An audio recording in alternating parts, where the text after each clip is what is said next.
And we are live. Hey, everyone. Welcome to what episode is 59. 59. Jesus. No, not Jesus. PSVL. I'm drinking wine. It's close enough.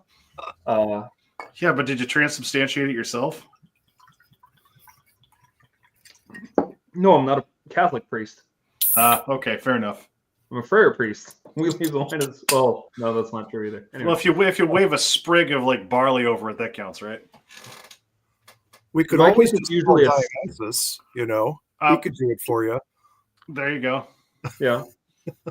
No, that's what Jason's for. I don't do the Dionysus thing. Very specifically, I don't do the Dionysus thing. Hey, Melkor. You should. Dionysus likes you. That's the problem. It's not that I'm not good at it. The problem is I'm very good at it and have no time. That's fair. Before we get too far out of bounds underway, let's get this prayer done, shall we? Please and thank you, sir. Uh-huh.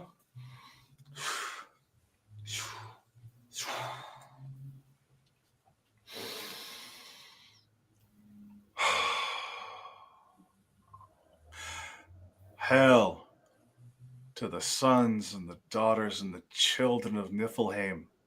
Hail ice itself. Hail Jökull, hail Snare, hail Frusti, hail Ymir, hail Kari. Hail. Hail to ice itself. Hail to the flow of air and current and breath. Hail to the land of ice and fog. Hail to the place where foundations are laid. Hail, elder ancestor, ice itself.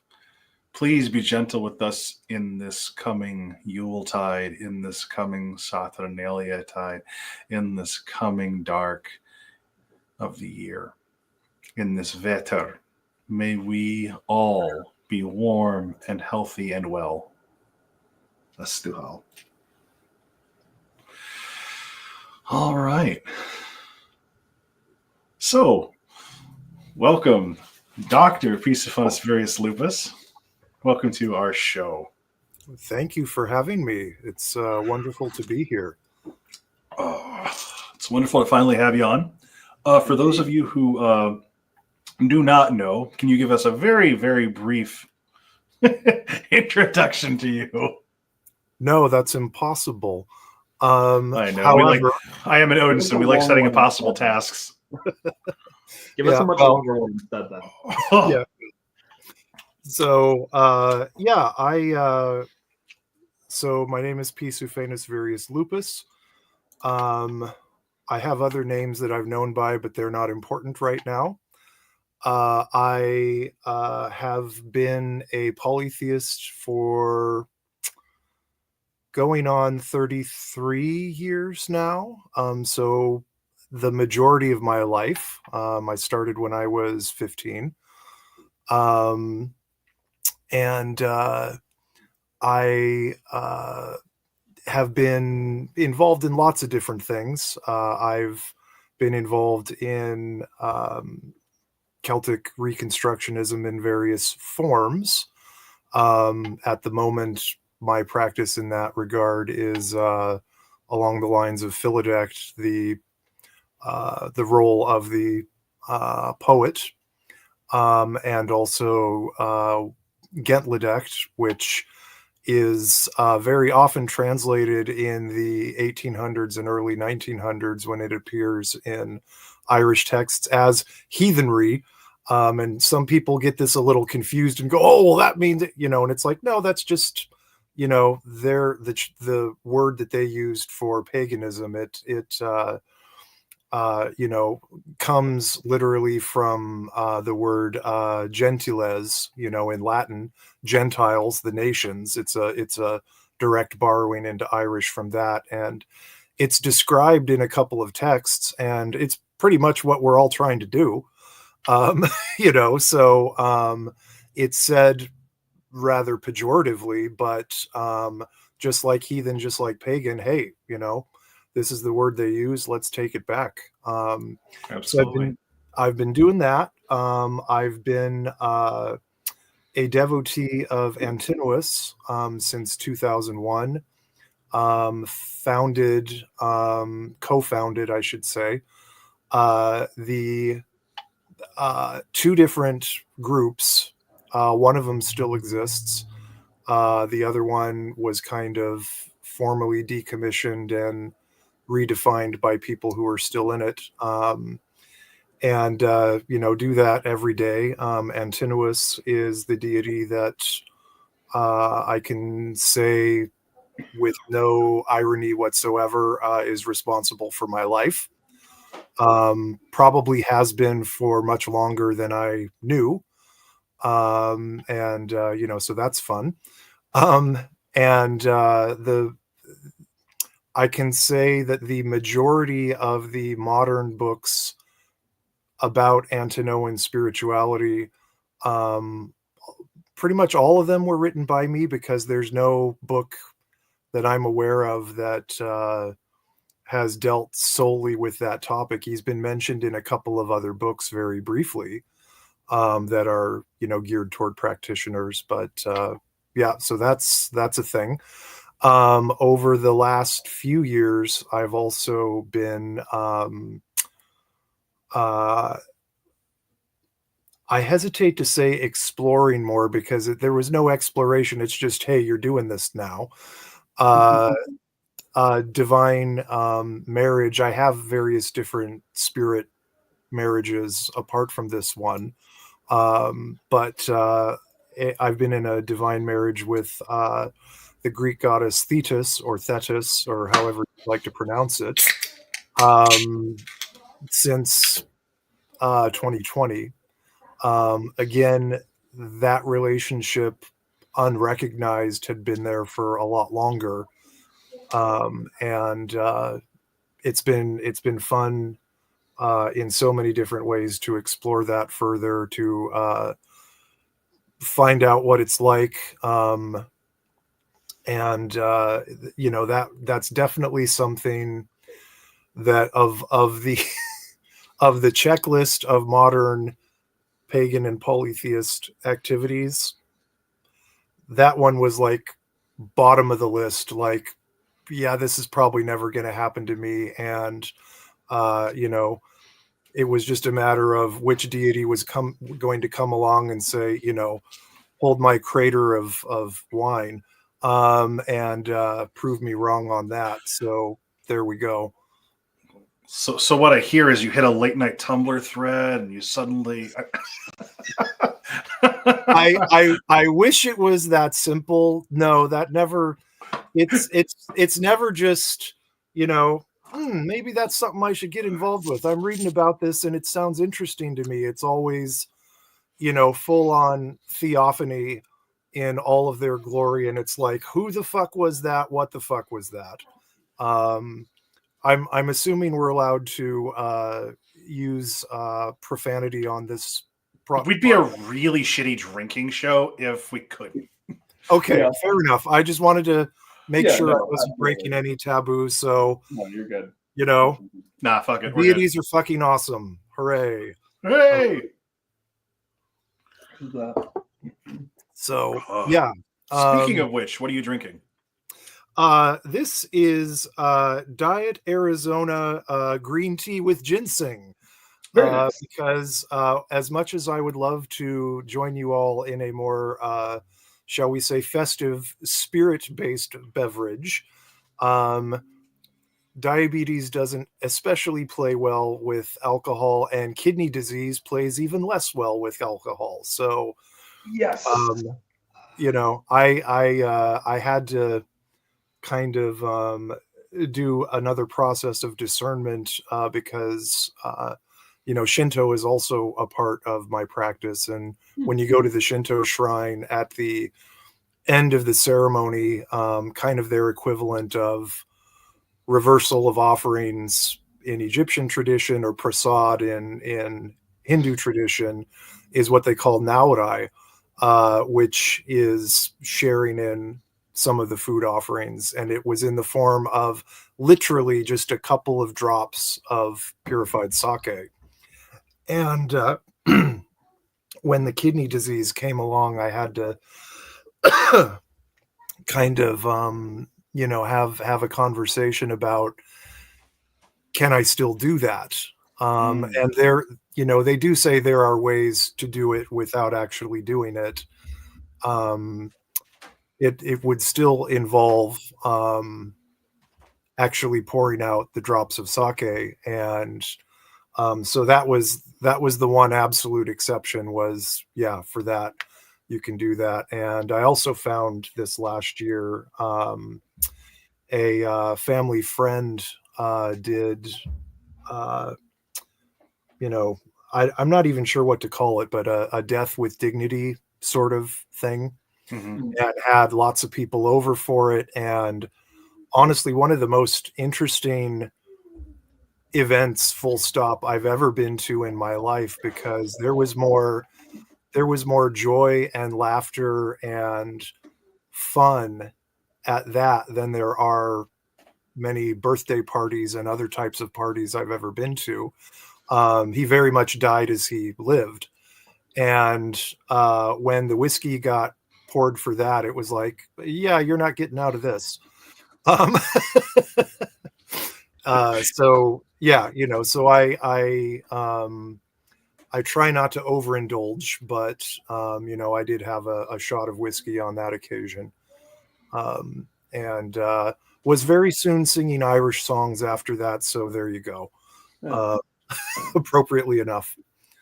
But anyway, yeah, I live on this tea now, so it's great. So we definitely support sobriety in all its forms. Absolutely. Whether it's a sobriety you desire or a sobriety that your body is forcing you. Solidarity. It's an interesting thing that you bring that up. I did my MA at Gonzaga University, which is a Jesuit university, and it was in religious studies. So I was in a program with lots of aspiring priests and ministers and Jesuit scholastics, and most of my professors were Jesuits. But I also had the strange occurrence of almost all of the non-clergy members of the religious studies faculty also ended up being my professors at some point. But one of them that I had, spiritual direction, the course in how to give spiritual direction, and then also a course on mysticism, was a wonderful guy. He's still alive, named Father Bernard Tyrrell, and he had been a long time alcoholic, and he had struggled with that quite a bit, and he had been 100% sober for some number of years or decades when I had him. And he had a ring that he wore all the time, and he mentioned it one day, and I was like, oh, that's interesting. And it's got the Latin inscription, Sobria Ebrietas, so sober intoxication. Oh, interesting. Yeah. So I don't suppose it had an amethyst on it, did it? Because that would have been like the cherry on top. Yeah, I for a Jesuit, I could believe that one of them might do that, but he didn't, because for him that might have gone over into the magic area, and he wouldn't want to do that. Fair enough. So yeah, yep. Intoxicated by sobriety, I like that. Yeah. Or how did he call it? Well, he said sober inebriation. Yeah, that's how he officially defined it. But yeah, so well, I'll drink to that. So, but yeah, he was a great professor. Really enjoyed those classes.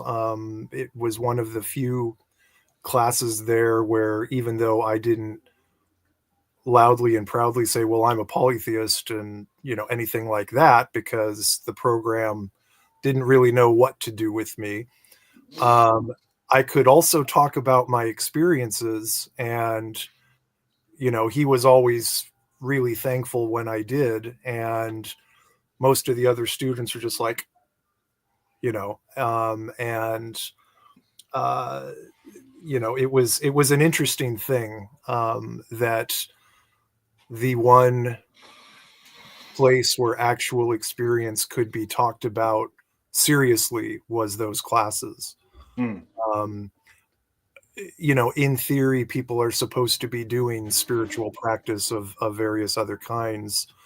But in most of the courses I was taking, you were not encouraged to talk about it. And in fact, it wasn't officially prohibited, but whenever someone started to do that, a number of professors would kind of go, well, we're not talking about that.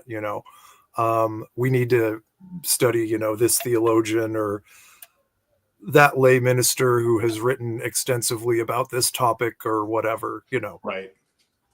So really fun things like ecclesiology and Oh gods. although the ecclesiology class, in fairness, was more interesting than I expected it would be. It was one that I was dreading, and you had to take either ecclesiology or Christology. And I thought to myself, well, of the two, I would rather take that because I kind of would like to know something about creating a religious community and what's involved in it and all of that sort of thing. And we didn't talk about that at all, but but some of the principles that we learned in there, and that we discussed were ultimately pretty useful more widely. So yeah. So anyway, Excellent. For those of us who don't know what it is, can you define very briefly ecclesiology? Right. So basically, it's the branch of Catholic theology that deals with the construction of the church as a community. Right. Okay. So the original term for church in ancient Greek was ecclesia, and then that becomes ecclesia in Latin, and then in various other places it becomes church. And what that term originally meant in Greek was it was the entirety of a voting population of a particular area. So the ecclesia would vote on the members of, the city council kind of a thing that would, make the laws and so forth. And because the early church was highly democratic, they voted on who they wanted to be their priest and their bishop and things like that. And they don't do that no more. But but back in the day, that's what they did. And so, like so many other things in Christianity, they took that term from something that already existed in Greek culture and in various different ways redefined it. The two Antinoan groups that I founded or co-founded, the first one, that is still around is the Ecclesia Antinoi, Latin spelling. And then the second one that I founded was the Ecclesia Antinou, Greek spelling. And people were constantly saying, oh, the church. And I'm like, what, why are you? And they're like, well, because that's what that means. And it's like, no, that's what Christians right have defined it to mean.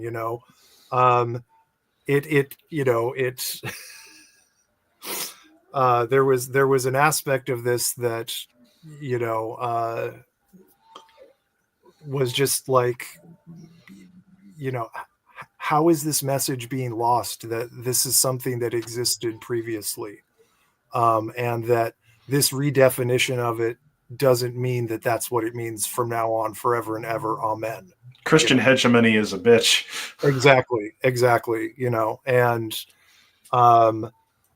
you'll never find more of it that's often unacknowledged than in our communities.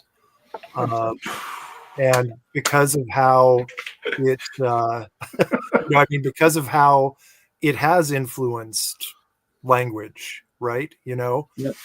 People will say, oh, well, if you do that, that's anathema. And it's like, and how is anathema a bad thing again, please? Because it's not, I mean, to Right. Christians it is, but those of us who are not, there's nothing wrong with it, Anathema is desired for pagans.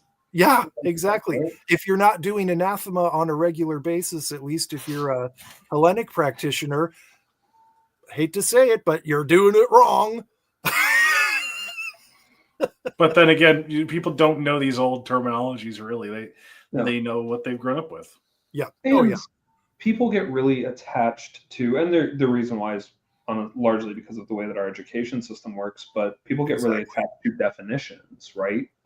Looking at you, Sarenth, I love you dearly. You are a definitions bitch. And it gets in the way of understanding, though, is my point, right? Like, that's why I have to take so much of my blog has to be like, and this is what this means, and this is the context. Because we live in a society where I can't just rattle off a bunch of Old Norse terms or talk about this theological concept without having to get around people's latent Christianity. Yeah, but then even like, okay, cool, this is what this means in context is the important bit there, right? Like, ecclesiarchy means church in a Catholic and Christian sense, but it doesn't in several other senses. And Right. Yeah, it's also, I mean, we run into this in other ways head on with the Antinoan cultus. In the ancient cultus, to my knowledge, there's no inscription or papyrus that calls Antinous soter. But in the modern cultus, people do that all the time. And, there's a branch of Catholic theology and wider Christian theology that's called soteriology, which is all about how Jesus is the Savior.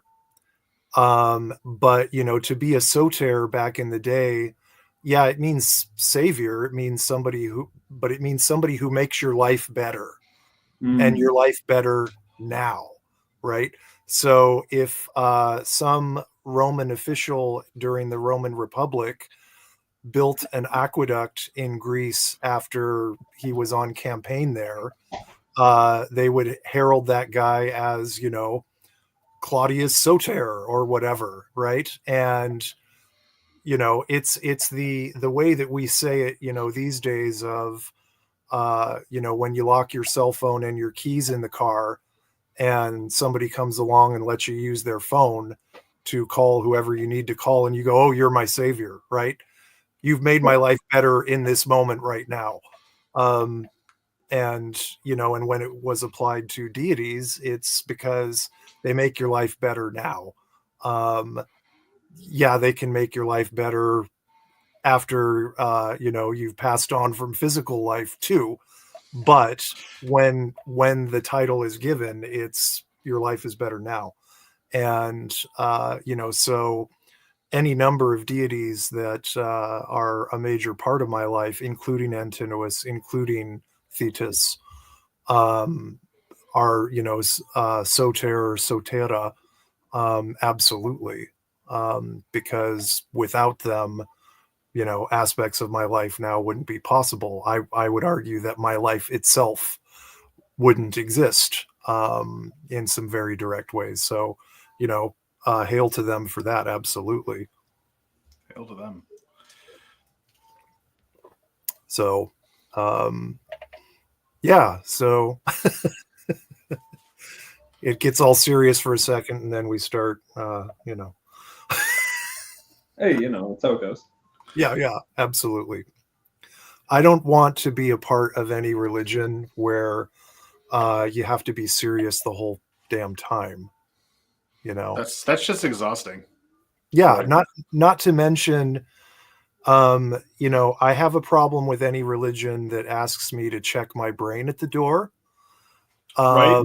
I have a problem with any religion that asks me to check my sense of humor at the door, including for rituals. Any good ritual ought to have a little bit of humor in it, whether it's built into the ritual rubrics themselves or, just the funny stuff that happens during ritual. Nothing like an outdoor ritual to make you go, damn it, I should have brought a lantern because the wind keeps blowing out my candles, and stuff like that. So there's I can't imagine a modern pagan or polytheist that doesn't have, if they think about it, at least 5 stories of the elements, let's call it, not cooperating with their plans for an outdoor ritual. Yeah. Yeah. So, sometimes we have very good luck with these things. I've told people multiple times, if we have this ritual, it doesn't matter how hard it's raining on the day. When we say we're going to start the ritual, it will stop within 10 minutes. And sometimes people don't believe me, and we don't even get started. And but in all the times where we have actually started properly, gosh, interestingly enough, it stopped raining. But then there's also the times where you can't do anything about the wind. I live in a seaside community, so there's usually a little bit of wind here most of the time.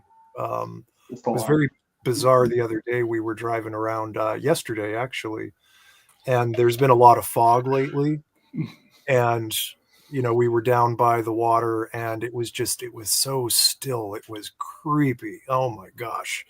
To see like hardly even the tiniest waves lapping on the shore. It was just like, Oh, that's uncanny.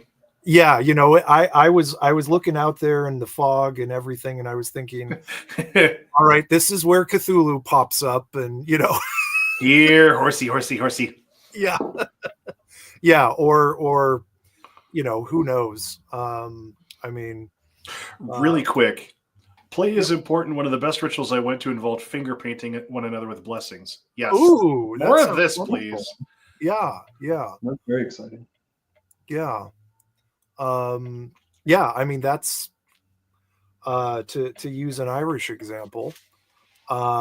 So many people are familiar with a deity whose name gets mispronounced all over the place, Manannán, right? Manannán. Yep, exactly. And that's was part of the ritual. Was when we were planning it, I thought to myself, that sounds an awful lot like Menomina. And I thought, well, if I look up "do" in the dictionary of the Irish language, and it means something ridiculous that's not appropriate to this ritual, then there's just a passing idea and let's forget it. I look it up, and this was a ritual about paying respects to Manannán for passage to the other world, and also for inviting him into our sacred spaces.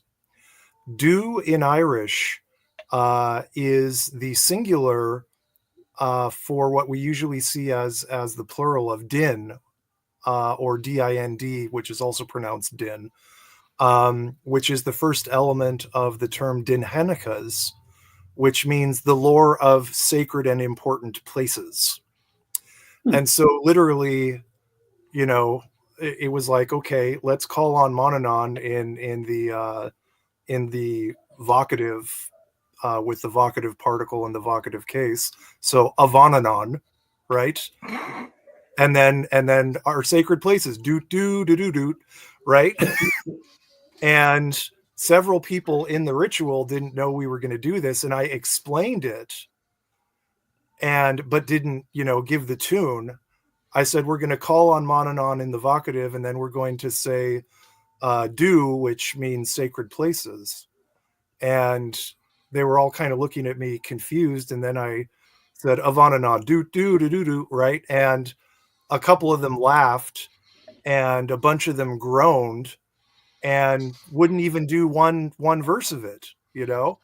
And it's like, do you know any Irish people?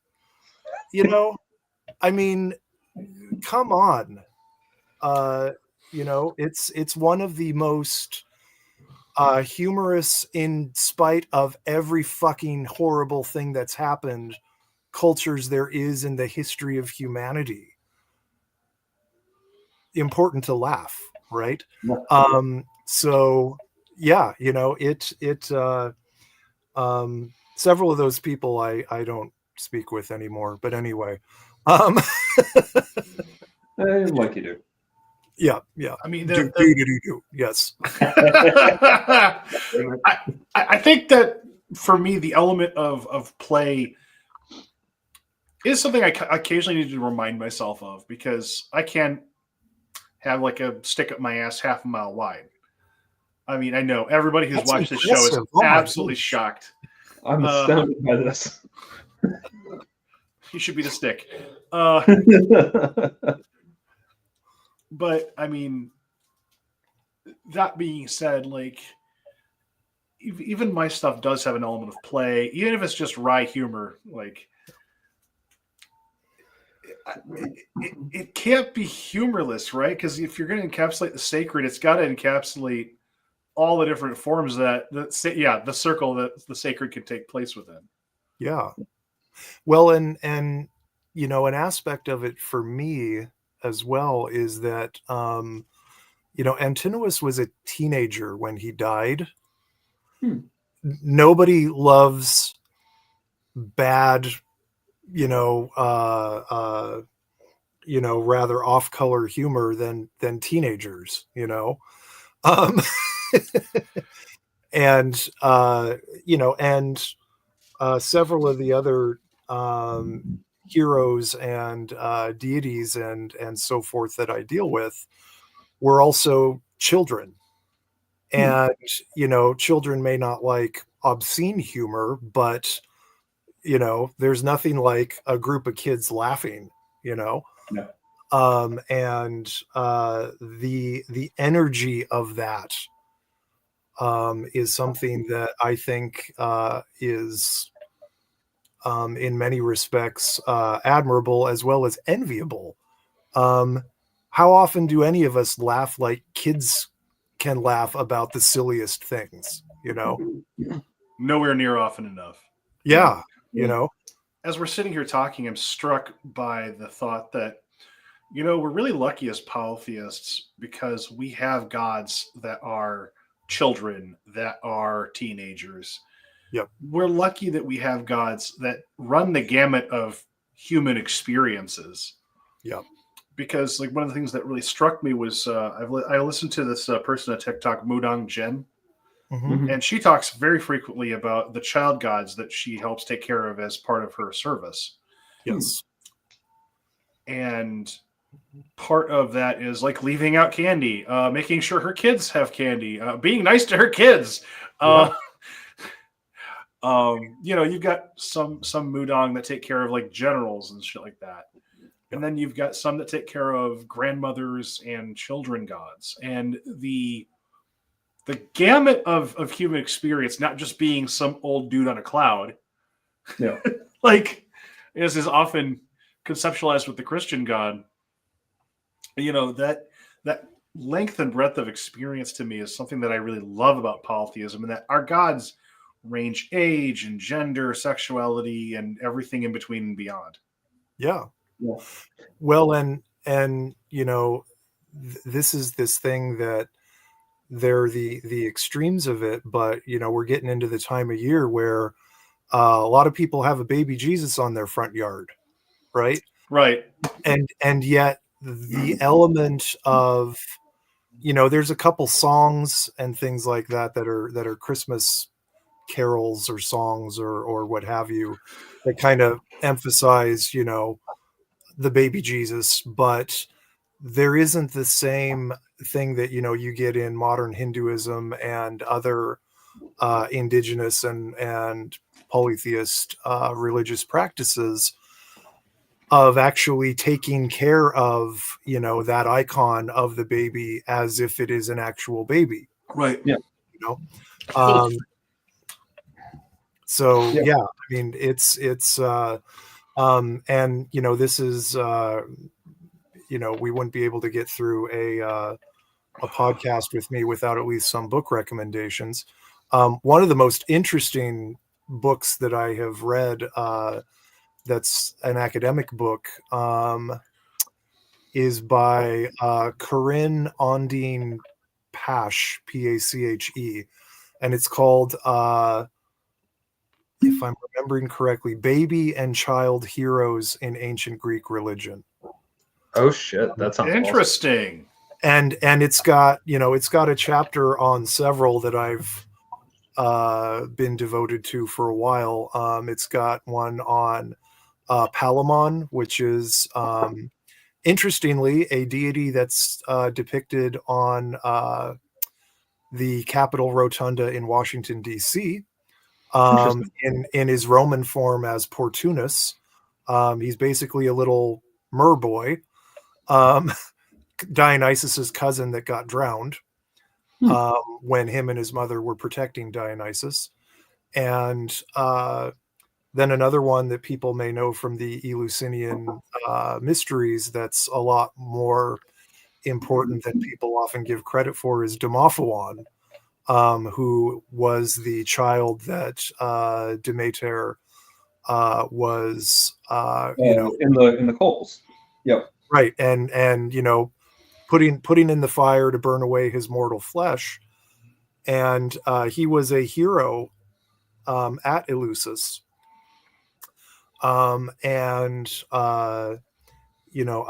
was at a presentation which revolutionized my thinking about this at Pantheacon one year by the classicist Sarah Iles Johnston, where she said, she pointed out in the Homeric hymn to Demeter, it's not Persephone's disappearance that causes Demeter to take the fertility away from the earth. It's the failure to immortalize Demophoon. That's when she gets mad, retreats into the temple, and takes away fertility from the earth. And what she argued, and what a couple of other scholars have argued, is that when Zeus made his backroom deal with Hades and said, "Oh yeah, it's fine, go ahead, take this daughter of mine by my sister for your niece wife, and we don't have to ask her mom." Understandably, that would make someone mad, and she wanders around until she gets to Eleusis and gets herself a situation, as they would say, taking care of this baby, and she's in the process of immortalizing him. And why is she immortalizing him? To raise him up to defeat Zeus. Right. And so my interpretation of the Eleusinian mysteries is that part of the celebration that we know about is a huge mock battle. Two of the heroes of Eleusis, Demophoon, slayer of men, and Triptolemus, the triple battle guy, and then you've who is the inventor of agriculture, and then you've got this part of the ritual that is part that we know about, which is a gigantic mock battle. Why? Well, I think once you're an Eleusinian initiate, you're in Demeter and Persephone's army, and one day, in the afterlife, they're going to go, "All right, it's time. We're storming Olympus and we're taking Zeus fucking down." So it's like Ragnarok with Loki and the dead on the ship. Yeah. And there's all of this Zeus constantly evading the fate befalling him that befell his father Kronos and his father Uranus before him. And, anyone who knows anything about ancient Greece and the mythology of Zeus and, gosh, I don't know, maybe the world for the last several thousand years, sees that, some of this stuff is not going real well. And, the supremacy of men doing whatever they want and running roughshod over anything and everything, all because of, their own selfish ends and using society to do that. Zeus is supposed to be very just.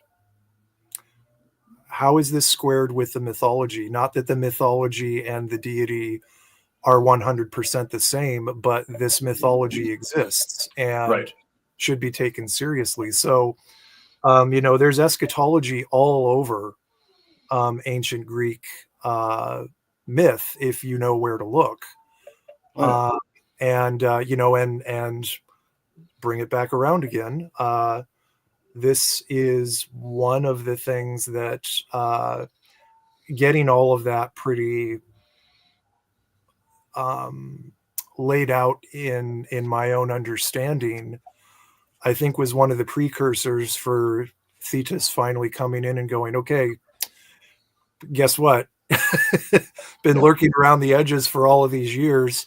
Ain't no more. I'm taking center stage now. You're a part of this. And, and I mean, she was a part of it. The whole Achilles situation could have brought down Zeus. It didn't. It just brought down the entire age of heroes and one of the great ancient city-states. And if the archaeology that's now coming out is to be believed, probably a huge amount of trade went with it. Yeah. Oh, yeah. No, when major wars happen that are big enough that they collapse empires, trade goes with it. That's the thing. I think that's an aspect of it that people very frequently will forget, because we'll have these periods in history where, well, how are these Iraqi pieces of glass ending up in this grave in Bronze Age Germany? Well, these robust trade networks rise and fall depending on what empires and corridors they're going through. And if your corridor happens to completely shut itself off because the city's on fucking fire, that produces a problem. Yeah. If I may backtrack the conversation just a little bit back to widespread of deities through ages and experiences, we also get deities, or at least I shouldn't speak for others, at least I do. I get deities in multiple places along age ranges at different times. For example, a lot of my work with Freyr is very cyclical, with him as Sun King and then King Under the Mound during different times of the year. And a thing that came to me this spring as I was doing some of the celebrations and stuff, which I haven't explored yet, and it's a lifelong thing. I'm only a year into this now, was a title for him of Boy King.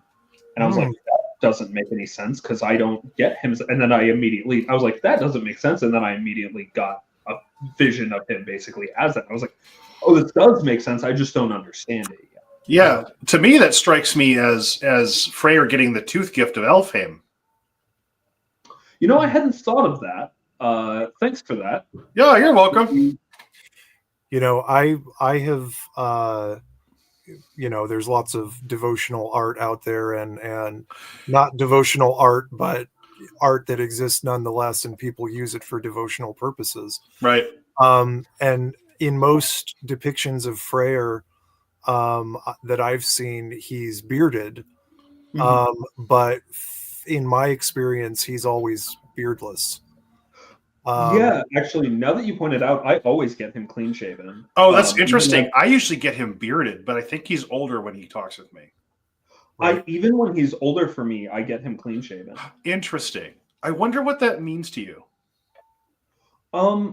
I think it's, and I think this is largely a me thing, not a broader broader thing. But for me, I get most of the Aesir as bearded, and I get him as beardless, and I think it's more to do with him as uh, in very vague, vibey pagan terms. He's less cold, more earth vibes, less ice, more dirt. Mm-hmm. And for me, the beard is right, keeps your fucking face warm. No, that makes sense, especially because Vanaheim is supposed to be in the southwest. Yeah. On the cosmological map, and and kind of Asgard is more towards the north. So France. Kind of. Yeah. Well, and it's actually extremely that actually tracks extremely well too, because I personally syncretize Cernunnos and Freyr. That makes sense. That actually makes a lot more sense than what goes around a lot with that particular very hard to understand deity. But it's interesting also that the Southwest in Irish culture, there's in some texts it refers to 12 different winds, and the wind of the Southwest is the one, and they have colors, by the way, too, so that's not just a Disney Pocahontas thing. But the color of the southwest wind and the southwest direction in Ireland, not only in the southwest of Ireland is the sea stack, the island off the coast called Check Duin, the House of Dawn, which is where you go when you die. But also the southwest direction is Glas, and Glas is this wonderful color term in Old Irish that means blue, gray, green, and thus any color that the sea can be, and so kind of an otherworldly liminal color. Yeah, that really tracks with the Vanir gods. Yeah, and in modern Irish, Glas pretty much strictly means green. So when you go to the store and all the signs are in Irish and English, the vegetable section, the produce section, just says Glash, so greens basically. Yeah. That's interesting. Yeah, so I mean that, there's a lot of points of contact in many different respects between the Germanic stuff and the Irish stuff, and that's an interesting one. So yeah, interesting. Well, I also think it's kind of nice that our gods have youths to begin with, right? And some don't, right? Some are like, I came straight out of Zeus's head fully formed, or I came out of his thigh and I was fully formed. Then you've got others who definitely were born, who grew old and either die because of combat, or they get as close as a god is going to get to dying of old age. Right. Like namely when Ithune and her apples were stolen is like the story I'm thinking of here. But I'm also like just thinking of the Vanir in general, because I'm on a Vanir kick now. Thanks. The thing that really strikes me about the Vanir, and especially during this time of year, is this is the time when shit either grows old or it's preserved. Like either you're eating it, you've culled it, you've salted it, you've preserved it, you're fermenting it, or it's long-term storage at this point. And so your revelation of Freyr beardless makes sense from the practical perspective of not having a beard because it's fucking warm, but also you're going into the mound clean shaven. Like funerary practices would have been cleaning up the body, clipping the nails, giving them hell shoes, and setting their head in a southwesterly direction and the feet in a northeasterly. Really? So it's something that I picked up from Kat Heath on this one. She has a series of workshops which I've been taking, which are fucking amazing. One of which where she talks about working with the Gotavi grid, which was in this direction, in a southwest direction facing northeast, and has 9 grid lines on it. And traditional burial practices, variations do vary, but generally speaking, you can tell the difference between a Christian and a at the time indigenous person's burial in the Old Norse context by if they were buried east or southwest facing northeast, or if the person is oriented east-west. Because Christians bury people east-west. Yep. Old Norse folks would bury them southwest to northeast with their feet facing the northeast, because that's the direction you're walking in. That's towards death. Interesting. Because Interesting. Niflheim and Helheim are both in the north, easterly direction. So your head is in the warm place and your feet are going toward the cold place.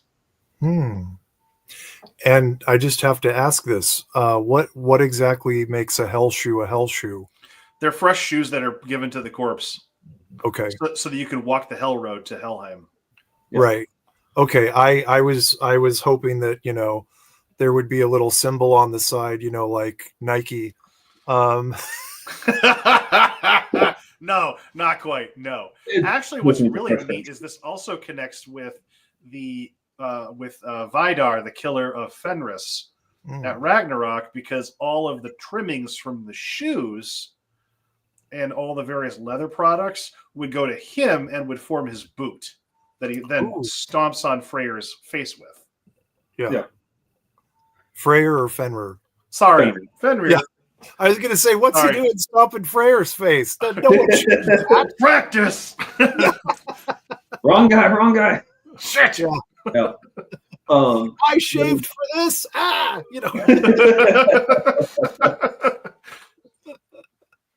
That is really interesting. One of these days I will write. Maybe I probably am not going to be allowed to, because half of it's like no. Most of my shit doesn't want to get written down, and I get yelled at if I try. It's fine. It's fine. Take a shot. But I have a liver. It needs to remain somewhat intact for the evening. One of these days, though, I will try to write down all my Hernunos Freyr Baldig synchronizations and how that works. I'm not sure if it'll work, but we'll see.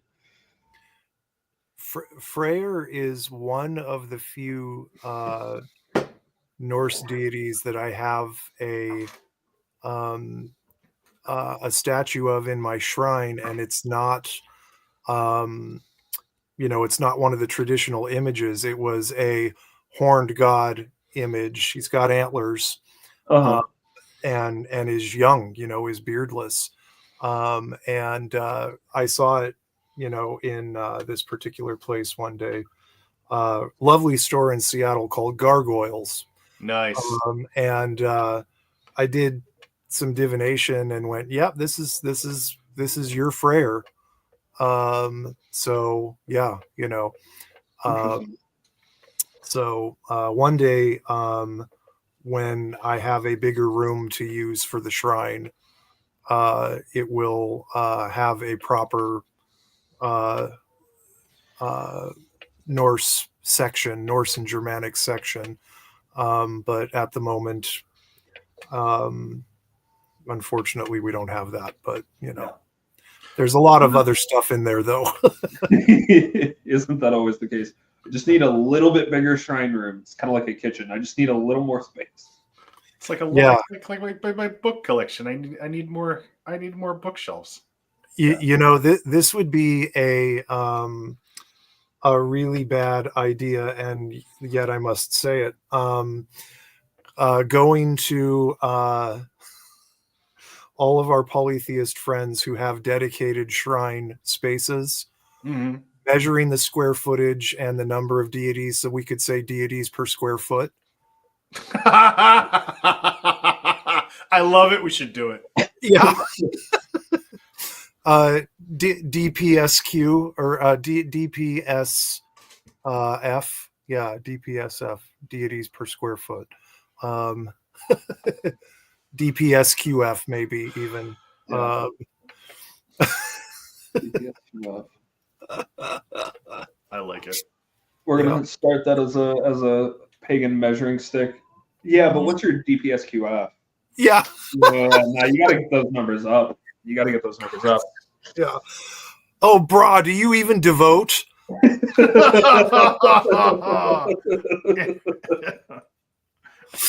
Oh my gosh. No. Just no. I know. Well, No, Sarenth's just mad because his entire house basically counts as a shrine, and so I would deeply inflate those numbers. Yes.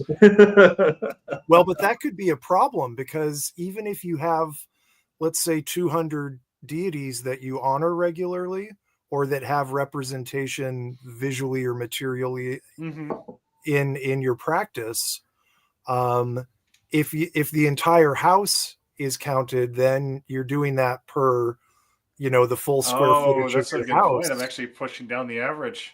Yeah, so it's one of these things where it's a bit of a double-edged sword. You could say, yes, there's shrine space. Is this like the Catholics putting crosses on every fucking wall and like it is absolutely Marys? that, yes. Okay, you know what? That's cool. We can do that. I'm good with getting a bunch of pagan tchotchkes.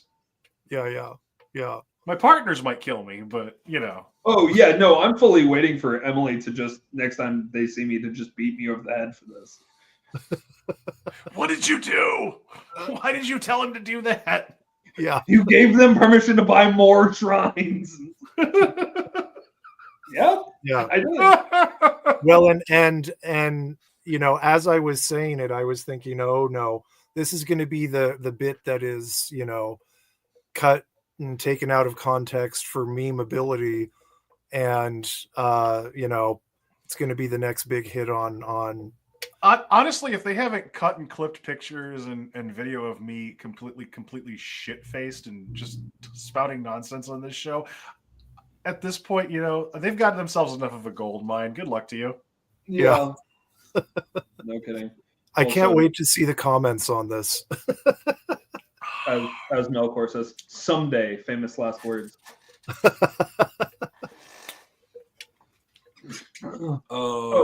Speaking of Sarenth, what are you drinking? What are you drinking? Riba Mjod, which is Nordic honey apple wine with hops and Miraca Gale. Oh, that's from this is Dansk Mjod, and it's 19% alcohol by volume, and I'm feeling good. Yeah, I started the night. I'm drinking 2 bottles of red wine that people have left at my house at various points in time. Nice. Thank you, Jason and Melkor, actually. So I started drinking and then finished off Victoria Park Shiraz Barossa. Ooh, good choice. It's fantastic. It's also very much a Jason wine in that it is so dry it tastes like ash in your mouth. It's lovely for about 1 glass. For me, 2 glasses, but also my palate's absurd and don't be like me. Jason would drink the whole bottle. Don't be like Jason either. Jason's fucking weird, and I love him dearly. Yep. We've had him on the show, 4 or 5 times now? 4 or 5 times now, yeah. Yeah. And then I've got the bottle that Melkor left, which is Carnivore. They're bourbon barrel aged. I'm shocked. Yeah, no, I know. Cabernet Sauvignon from California, and then aged for 2 months in bourbon barrels. Nice. Which I'm normally very skeptical of bourbon barrel wines, but this one's actually pretty reasonable. So remember, I don't know if it was last month or last week, because my brain is kind of shot as far as timelines go. So I told you this, Maleck, but I didn't tell you this, P. So I have the fucking most awesome dentist ever. So they were handing these out. So the kids get like toys and shit. The adults get Jim Beam Black Label. Wow. Right? Fantastic. So they're like, yeah, this is for the adults. I'm like, fuck yeah, all right. So I was at the dentist today and I got a toothbrush and some floss. You got screwed. Yeah, I really did. You gotta get some containers of alcohol in there. Cause I was shocked. I was like, what? Like, yeah, you know what? You never grow out of wanting to get like the lollipop. This is the adult equivalent of getting a fucking lollipop. I'm like, I love this fucking place. So I had that with some Mountain Dew. I cut it with some Mountain Dew because I tried it on its own and it was like, ooh, I need to cut that with something. One of these days, I will get you drinking straight liquor. I shouldn't. That's terrible. No, I drink straight liquor. It's just I needed to cut it tonight. That's no, that's very reasonable. You've seen me slam vodka happily. Yeah, no, that's fair. And I have actually taught you a lot about how to drink straight liquor and then actually enjoy it. Maleck, it's all so smooth. I swear to God. For context, P, I used to say everything was smooth because I didn't have context on how to talk about flavor with liquor. Right. One of our early episodes, we're drinking bourbon or whiskey. I forget. Like one of the themes for the episode was like bourbon or whiskey. And Sarenth takes a shot of Old Crow, which is bottom shelf bourbon, is actively choking on it, like is coughing while he talks and says, "It's smooth." Like, Sorry, that's not what that means. That's not at all what that means. What are you talking about? You're actively choking. Please stop. You know, back in my I never had proper drinking days, but when I lived in Ireland, you know, it was kind of part of the deal. And one of my favorite things to do there when we would have a little drinks party at someone's house after being out at 1 to 5 pubs and clubs over the night, would be to go to one of the off licenses and get this stuff that was called Devil's Bit cider. Oh, Jesus.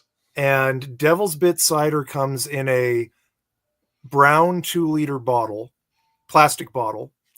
Oh, God. It's the cheapest rot gut shit that you can imagine. Kids that, you know, are young teenagers that steal alcohol or you know, whatever, drink this. And it's just the side of prison hooch. Yeah. And I loved it. It was great. I mean, it was a nostalgic thing for a lot of, you know, my friends over there. But that was like what I always had to have at, you know, one of those occasions. Yeah, you know, I sort of miss, I mean, they also have very good ciders there as well. Yeah. But this one, you know, trying to remember, I think it might have been, it was one of two of my friends, either the guy that was in some of my classes that was in his mid-30s and looked like the Irish version of Wolverine. Nice. And he was a pagan. So he was a lot of fun. And then the other one on the other end of the spectrum, while I was in Ireland and doing my PhD, I was in the musical Jesus Christ Superstar twice. And the guy who played Jesus in the first production of it that I was in, really cool guy, one of the best singers I've ever heard in my life. Any Broadway or filmed version of Jesus Christ Superstar that you've ever seen, this guy knocked all of them way out of the park. I mean, just phenomenal. I won't mention his name because I don't want to, you know, embarrass him or anything. But anyway, we had some interesting nights, and he you know, brought that one time, and so we were drinking it, and so you could say you got drunk with Jesus. Yeah, multiple times. And we would go to, you know, this chip shop and get, you know, chips and fish. So, you know, the loaves and the fishes, and then one of the best fucking perfect things is during I think it was during, was it after the last cast party or during the week of performances, first night, something like that. We had been out like real late, and he lived kind of around the corner from me. And so we're walking back, and it's starting to get light. And I said, if we stayed up for another, hour and a half or something like that, we could just go to this place and get an Irish breakfast, and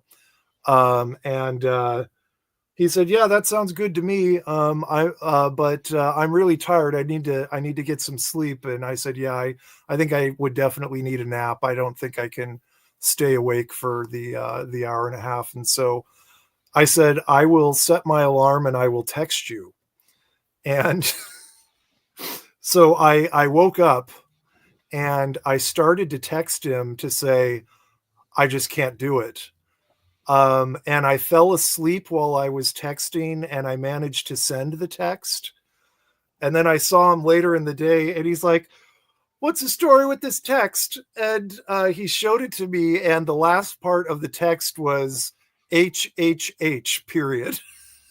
And it's like, his name, I can't, the HHH period. I was falling asleep. That's what happened.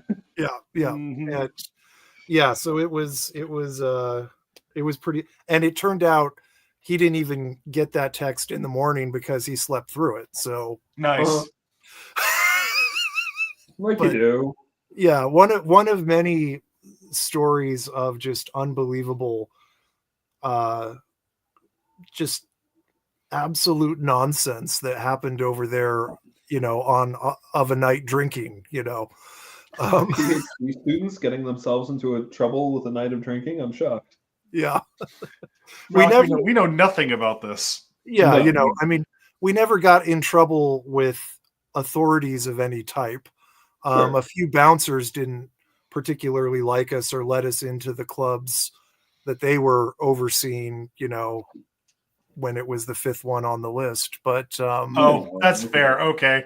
I was going to say, it's their loss, but maybe they were just trying to keep you safe. yeah. But on several of those occasions, I was stone cold sober. But because I was laughing along with all the drunk people, they're like, nope, you're not coming in here. And it's like, all right, Yeah, well. but yeah, it was there were some interesting occasions. For sure. Drinking Jesus. So Not to drag us completely on topic, but Sarenth had mentioned one thing that I was really excited to talk about this episode that you've brought up a couple of times kind of briefly. Can you talk about your experiences God spousing a little bit? yeah, absolutely.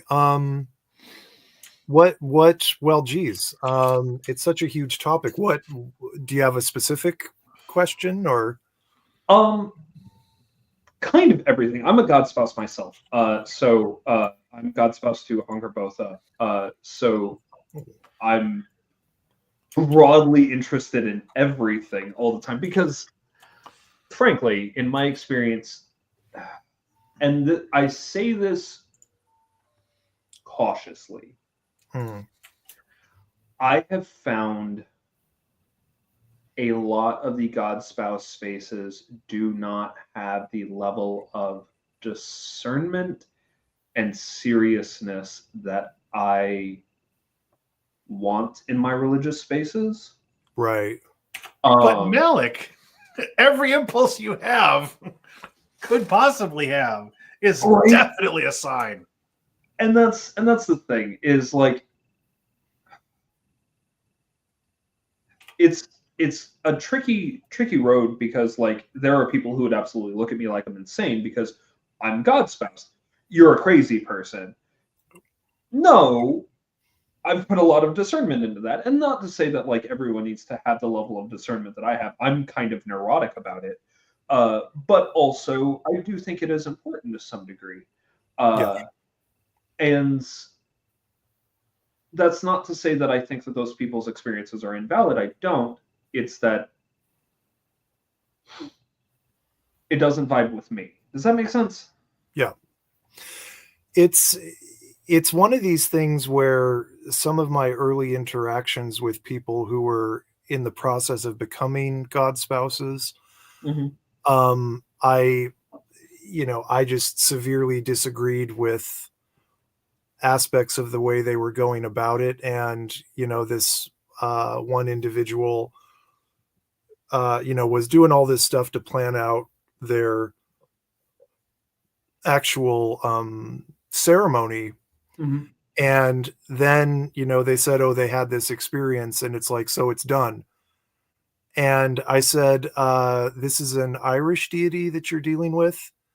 And they're like, yeah. And I said, well, what that sounds like is you had some drinks. It's not a wedding if there's not lawyers present, and I got piled on by their online friends going, no, love is just the most important, and all this. And it's like, not in these cultures. Love is a condition like being sick or tired or hungry in Irish. And for it to be a marriage, there has to be a whole set of things that, are legalistic, yes, but that's to make sure that this is a real legitimate thing, Yeah. And so, one of the things that,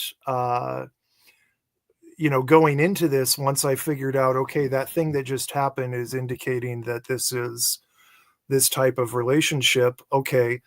I went through a series of 6 rituals over the next year and a half to bring this more and more into reality. And one of the aspects that I never would have imagined would be a part of this in as visceral a way as it has become is that, we always say, in polytheism, you get introduced to a deity and they want you to meet the rest of their family, right? Yeah. And their extended family and their friends and their allies and so very on. much my experience, yes. Yeah. And so if you are marrying a deity, guess what? When you said that you're a God spouse to Angerbotha, my first question to you was going to be, so what's it like being a stepfather of the various deities? Or step parent, because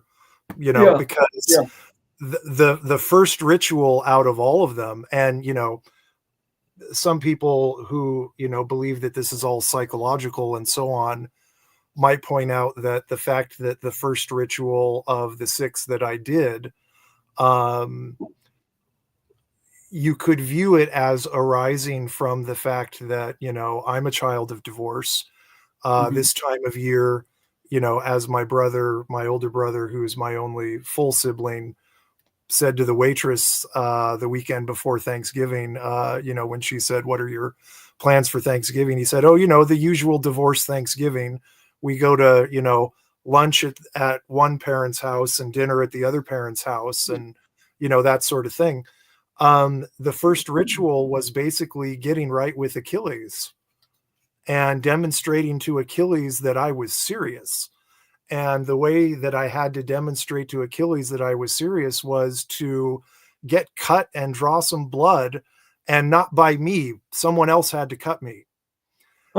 And it was a whole, we did tons of divination around this to figure out what it was. And I didn't divine on any of it. I brought in somebody else, and got someone who would agree to do it.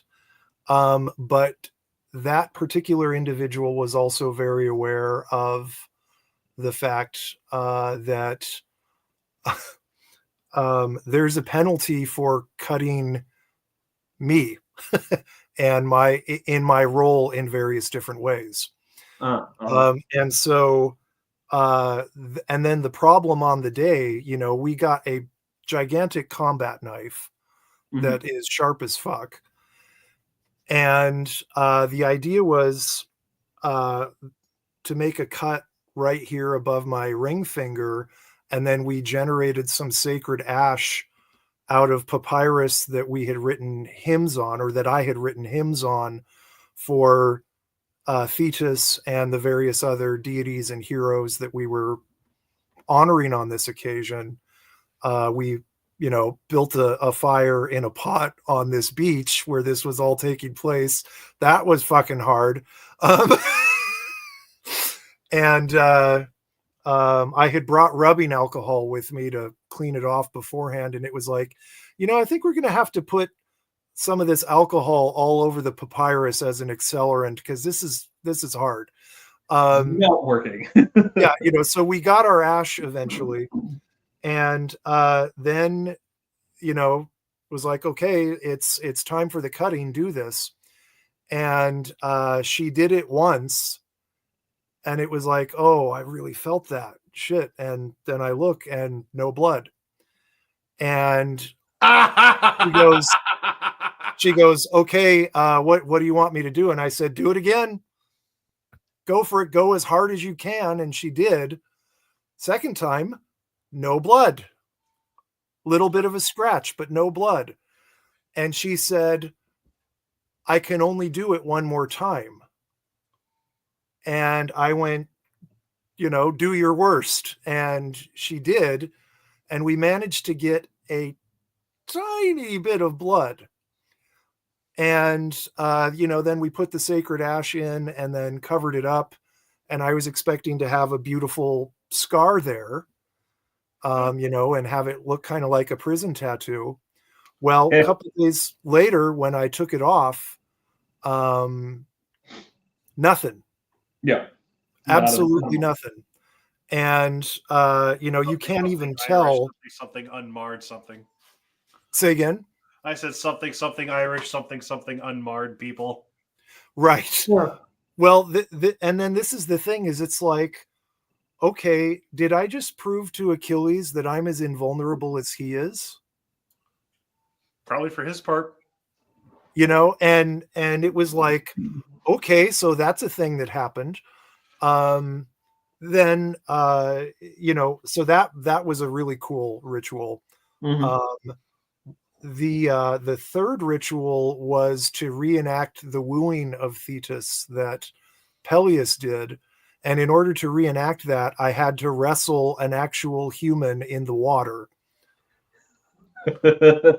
And so I got a friend of mine that I've known for a very long time, who was there for more of these rituals than anyone else. The woman that did the cutting for the first ritual, very soon after that, she was supposed to be there for all of them.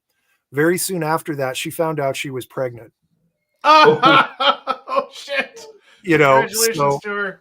Yeah, you know, and then her second child was born on the anniversary of one of the 6 rituals. Nice. So, you know, I mean, she's very tied in with this, even though she was only there for one ritual. I think, if you don't mind me interrupting really quick, please. I think this is a really important community consideration that a lot of people fucking miss when it comes to god spousing. It's not just you marrying the god, it's whoever you're hooked in with community-wise getting hooked into this shit too. Right. Well, and part of her, you know, benefit out of the deal for serving in that role is that she is an honorary child of Thetis. You know, so basically Achilles is her brother now, like blood brother. Yeah. And so that's interesting. Then this friend of mine that I've known for a very long time, that was there for more of the rituals than anyone else. I think in all 4 of the remaining 6, or 4 of the remaining 5. So 4 of the 6. And she has always been an athlete. She was a PE teacher, and I got to wrestle her in the water. Jesus. And I told her, you judge this. You're the one who determines when this is over and if I'm fighting hard enough. I'm not in great physical shape for all sorts of reasons. My feet are extremely bad. I've got very advanced neuropathy. And this particular friend, very luckily, we were trying to figure out where can we go to a pool or a hot tub and do this, or are we going to have to get a kiddie pool and put it in someone's backyard, this kind of thing. And she happened to move into a house that's right on a lake. And, happened to. I love it.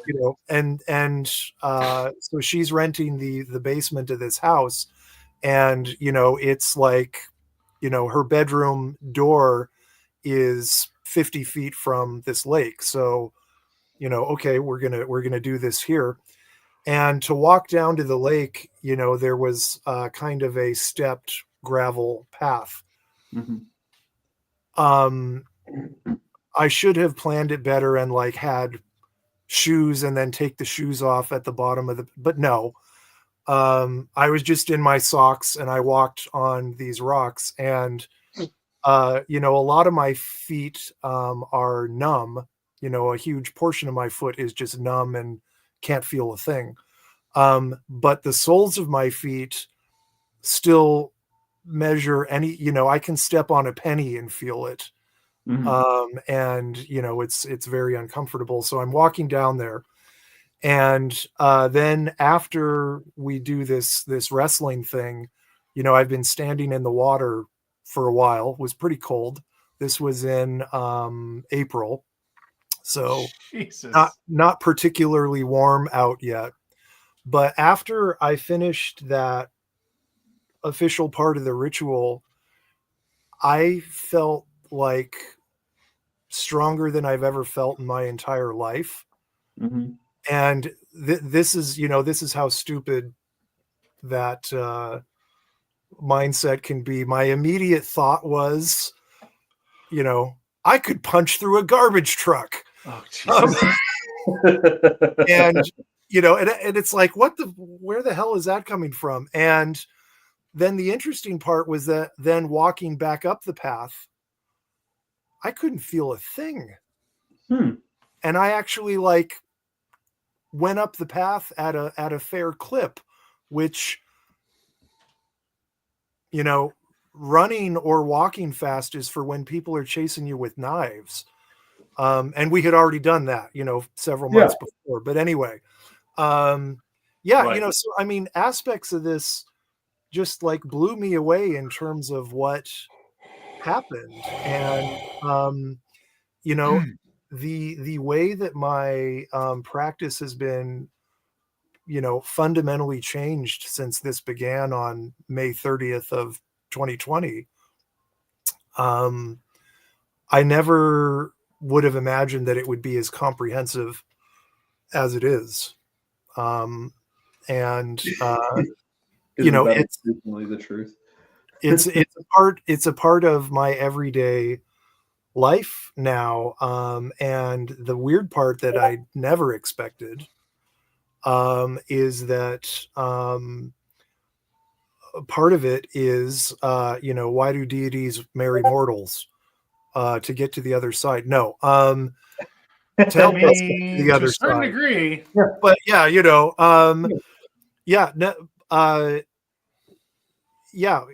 what usually comes from that in most of the myths is demigods, heroes, stuff like that. I was going to say either demigods or the immortalization of the mortal, often both.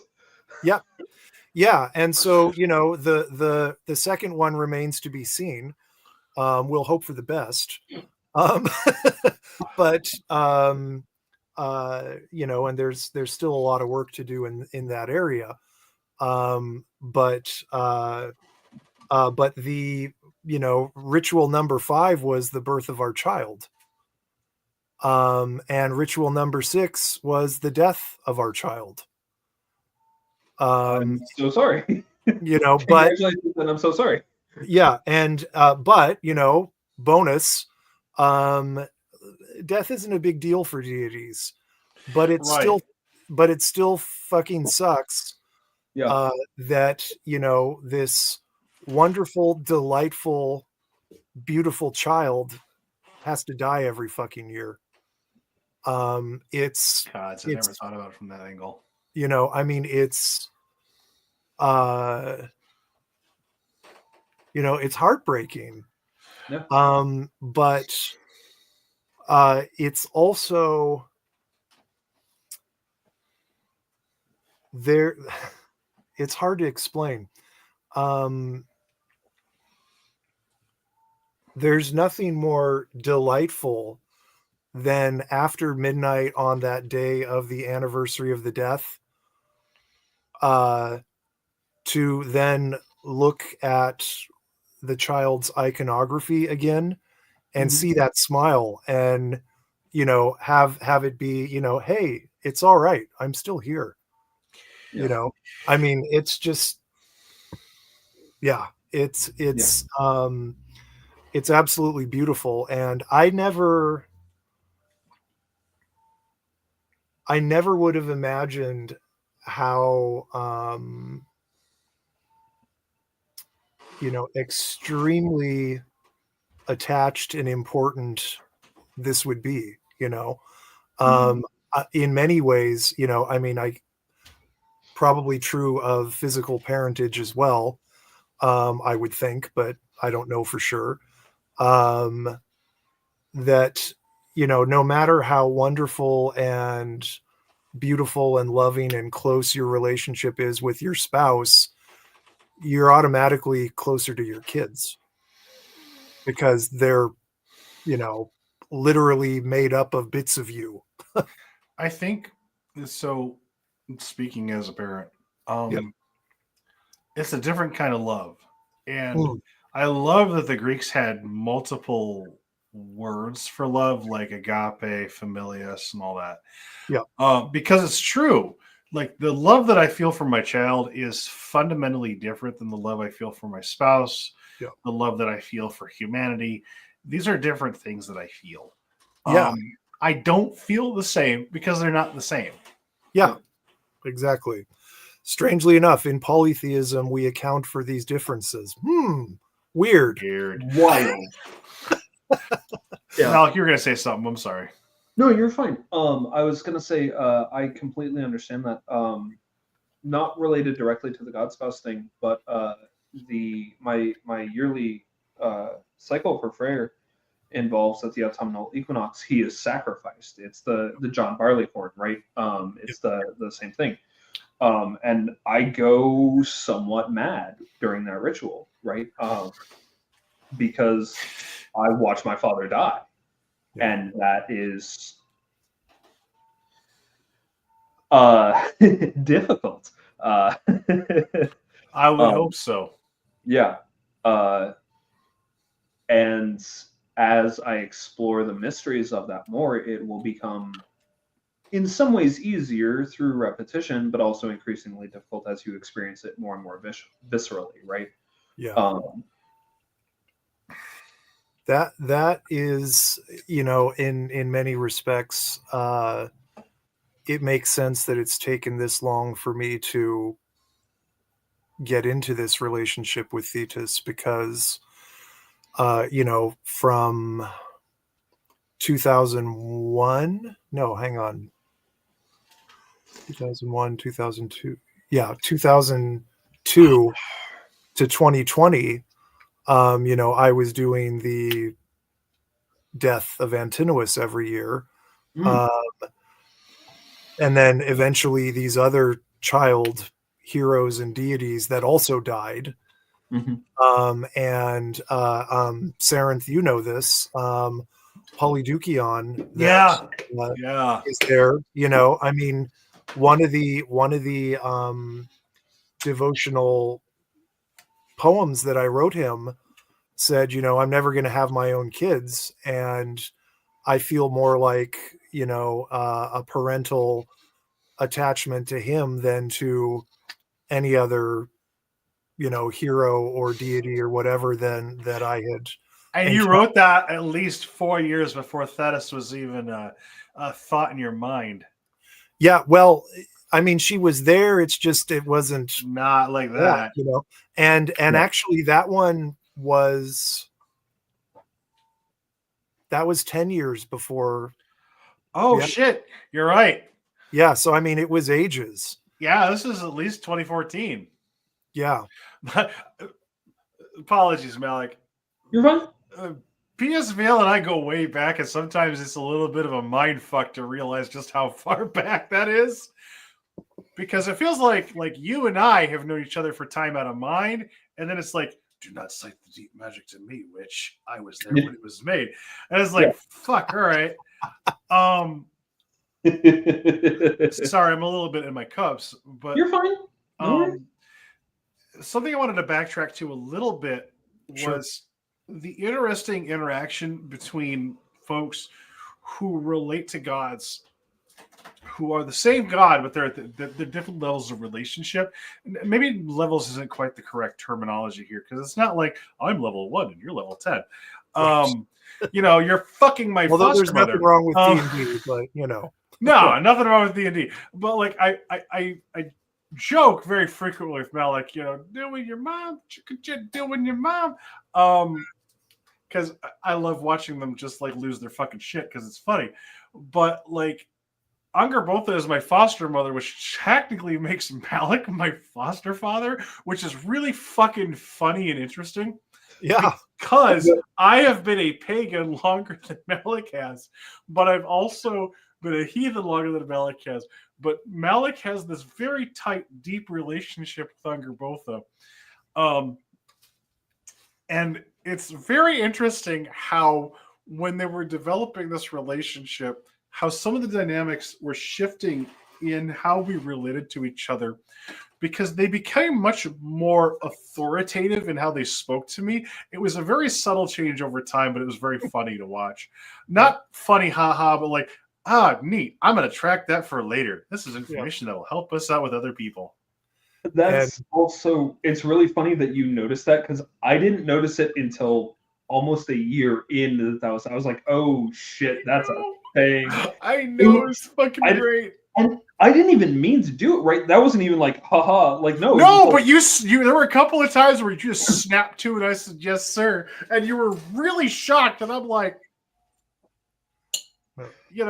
so like this intersection of God spousing does affect your community relations, folks, like in ways that you don't understand until you're in the thick of it. And sometimes it's really goddamn funny, because it's really goddamn funny when you pull rank on me, and it's like, you know what, I actually gotta listen to you because you're technically my foster father, but fuck you, really.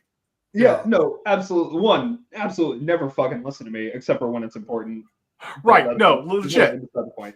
But like, no, and it's really funny because like I never it's not like haha, I'm better than you. But like it's not about intention, it's just relationality. Like if you're taking this shit serious, how do you relate? Yeah, 100%. Yeah. And was there a moment, Sarenth, where you went, foster father, I respect you, but I'm never calling you dad, and then ran out of the room? You're not my real dad. Yeah. So having had that conversation with my mom, you'd get along much better with your stepdad if you called him dad. And it's like, that's nice. Why? He's not, Right. I mean, there is aspect of Maleck's and I's relationship that is brotherly to the point of stupidity. Oh, absolutely. And then there's aspects of a relationship where it's definitely like uncle vibes. And then there's others like, oh, great, a stepfather, fucking fabulous. Oh. And I don't mean to cast shit, but it's fucking hilarious to me. Oh. It's like objects of relationality. Like these relationships are containers of relationship. Yeah. And sometimes you don't know until you're in the thick of it, where you're like, why the fuck am I listening to this guy in this way? And it's like, oh, because he's not in Maleck, my friend mode. He's in Maleck, my foster father mode.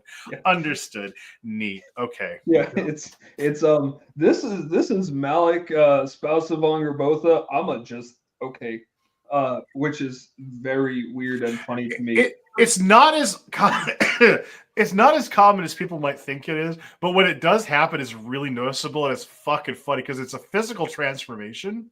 Oh yeah, no. I don't know if you've noticed this with your relationship with Thetis P, but when Maleck takes on they stand taller, they stand straighter, their shoulders are more broad, and there is this physical, not imposing presence, but almost like. No, I've had people who are taller than me actively try to look up at me when I'm in that mode. You know what I'm talking about. Yeah, no, it's like I haven't physically changed height, but people feel like I have. Right. And it's very funny, and it's very like, oh yeah, no, I'm actually you're pulling spiritual rank, which is fucking funny to me. Yeah, which I genuinely do not like to do, but sometimes it just happens, right? I don't mean this in a disrespectful manner. I think it's funny because you do it in a way that you're like just really matter of fact, but people like really respond. And yeah. I've seen this with you, PSVL, because when we were in mixed company, when you spoke with authority and you were like, no, this is what this is, there was this straightening of your spine, the pulling back of your shoulders, this clarity of and maybe this is just when the gods are like, motherfucker, put some chutzpah into your voice.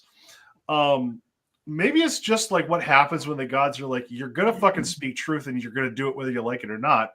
Yeah. But there's this transformation that occurs with human beings when the gods are like, speak your fucking piece or I'll speak it for you. Yeah. Yeah, there's I guess, well, this is the thing. I have not done a hell of a lot of Thetis stuff with other people. I mean, right. Really 3 people.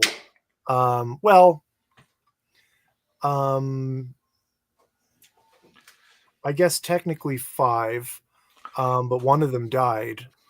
So that counts. Yeah, that was an interesting thing because the birth of the Echidnos ritual had my friend that helped with most of them, and then also 2 other friends of mine were there, and it was a really beautiful ritual. And now that one of them is dead, one of my first thoughts when I found out she was dead is I thought, well, there's a really nice little kid that's, getting to meet her. I don't even know what the word would be. I was going to say, like, what's it like to know a hero? Yeah. Yeah. So, and I mean that religiously and literally. Yeah, I mean, because this is the thing. We're currently planning to make her a Sancta.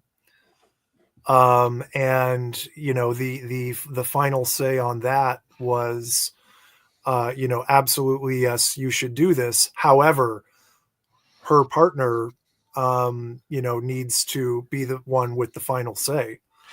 And so it was like, okay, I brought it up 6 months ago, and I brought it up again a couple weeks ago, and her partner was like, yes, absolutely, let's do this. So that's going to be cool because her whole family, Jen's whole family, is going to be there. And I was going to ask if it was permitted for us to know who this is. Yeah. So the woman in question is a woman named Safi, and her and her partner have an amazing story. They met each other when they were literally infants. Oh, wow. They have known each other really well for 40 some years, something like that. They dated since high school. Not too long after they kind of re-met each other, they dated in high school, and then got married. And Safi eventually transitioned. And there's not a lot of marriages that survive a transition, unfortunately. No, which is amazing. And so they're both wonderful, amazing people. And then Safi died very suddenly earlier this year. That was a tough week. Her memorial was the same day as another memorial that I did for one of my former college students. Her father had died. And then 2 days before that was the Death with Dignity thing. So that was, and then the day before that was my birthday. So that was a busy week. But anyway, so we gave her a really good send-off in that memorial. But then in the aftermath, her genetic family, there were only 2 people there from her birth family. They wouldn't sit with anyone. They wouldn't eat. They wouldn't talk with anyone. And they left halfway through. And then her mother held a ritual at ritual. I say ritual. That's not what it was. A thing at her house that was a proxy funeral that did the, thing that is, the stuff of nightmares for us of, detransition and death, and 100% Christian, and didn't even acknowledge her wife or her child, and this horrific thing. And so when I heard that was happening, it was like, that part of me that is like the punk rock part of me of fuck those people. We need to do something about this. How do we do something about this? Well, we do one better. And we did a great memorial. Now we make her a fucking saint, so that's what we're going to do. And it's going to be really amazing because everyone at that is going to, love and appreciate her for who she actually was. Exactly. Which is fantastic. So, yeah. Well, hail to Sancta Staffy. Safi. Staffy, excuse me. Yep. This is a person I might have met. I don't think you have. I've only known them for about 5 years. Okay. But I don't think you would have had the chance to meet her. Well, that's a pity, but now we know. Yeah. Now we know her. Yeah. And if you ever come out here and visit, we can absolutely visit Jen. And, Jen's house is the hero shrine of Safi because, in 2 different vessels, she's got her cremains, There we fucking go. So, yeah. Yes, absolutely. Incidentally, to anybody that is watching, I know we got like 2 or 3 members in the audience right this moment. Whatever else you are to whomever else you are valid, you are loved, you are honorable, and you are worthy of the God's love. Yeah. That's all there is to it. And of human love, even if you're not getting it where you should. Yes. Damn fucking straight. Yeah. Indeed. I've or queer as you may take it. Yeah. Real fucking queer. Yeah, it's that's a whole other topic. Right. Yeah. How It's one of the things. I'm sorry to run roughshod. I'm sorry. Go ahead. go ahead. No, It's one of the things that I find is so beautiful and wonderful as dynamic as a polytheist is that all of ourselves are celebrated. Yeah. And it's one thing that I have found in your celebration with Thetis, in your celebration with Angarotha, is that your queerness is not like left aside. It is part of the celebration and kind of part of the fucking point. Yeah, no, I was gonna say, while I am very much husband, the fact of the matter is my relationship with Angarotha is inherently queer. Um, I as often get her as genderless as I do feminine, and occasionally, though, my personal preferences tend towards femme partners, so I generally get her as femme, but not always. I sometimes get her as very, very masc. It happens that way with some regularity. She is as often father of monsters as she is mother. This is something with Thetis as well, that it's never even really acknowledged, but I've got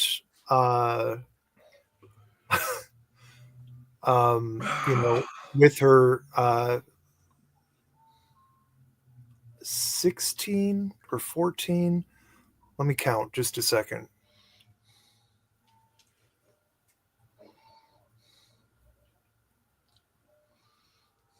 Yeah, I've got 16 children with her. I mean, that's a beautiful thing, though. Yeah, and the point I was getting to with pointing this out is that there is a minor tradition in ancient Greek mythology that she was a primordial creator goddess before everything, and so that's in the mix. But after our little one died in a very unjust way, the full plan of that was the straw that broke the camel's back, so to speak, and it's that and the outrage over that kicks off the rebellion against Zeus, because Zeus is the fucker who killed him. And I can't talk too much more about that because I'll get too upset, but there's mysteries there that need to be in private. I understand that. Yeah, well, they won't always be, but for the time being. Yeah. So that's a whole thing. But in the aftermath of this, all of the things that Zeus prevented are coming back, and you may recall there was another prophecy about who would overthrow Zeus. And it's a nice little Titan goddess called Metis, who was the mother of Athena. And Zeus ate her and got her wisdom. So all the wise things that Zeus does is actually her. Yeah. Right. And the original ventriloquist, she speaks from his belly, literally. And the interesting thing about this is that both Thetis and Metis are kind of queer in that way, in that they can do whatever, and they're both sea associated shape-shifting deities. And then in the aftermath of this, Athena came from that, but then there was going to be another child of Metis that was going to overthrow Zeus. Athena was involved in a plot to overthrow Zeus even before that. The only person that stopped that from happening was Thetis. That's in Homer. So, that goes way back. Very way back. Metis is also the goddess that when Kronos was swallowing his children, Metis is the one that came up with the idea of how to make him throw up all of his children. So wasn't she also the one that had Zeus wrapped up in a stone? Say again? Wasn't she the one that came up with the idea of wrapping Zeus up in a stone, or was that his? Or disguising a stone in the clothes of a baby and having him swallow it? Yeah, and then getting him to puke everyone up. Yeah. So she's literally in the perfect position to have Zeus puke her up.